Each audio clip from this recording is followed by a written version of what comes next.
Ačiū, kad atėjote.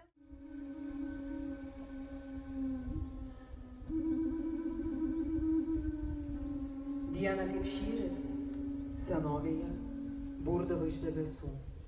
Diena kaip šįryt, kaip pirštą pargrįžusių paukščių, balsu, vėl įsilieju į giesmę. Ir vėl kaip vaikystėje esu.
Ritinėjosi lyg dūkdama. Trūkčiojančios kojelės, jų nareliai, nageliai, plaukeliai virpčiojo. Siuntė visus įmanomus signalus mano širdžiai, su prašymu sutrumpint kančias. Stovėjau ir žiūrėjau, nesiryžau. Jaučiau jos skausmą vis stipriau. Pameni? Anuomet klausiau, ar gali šiame gyvenime numirti ir likti gyvas? Taip, kad vos patyliukais kvėpuotum, apgaudamas visus, įskaitant ir patį save.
Cheers.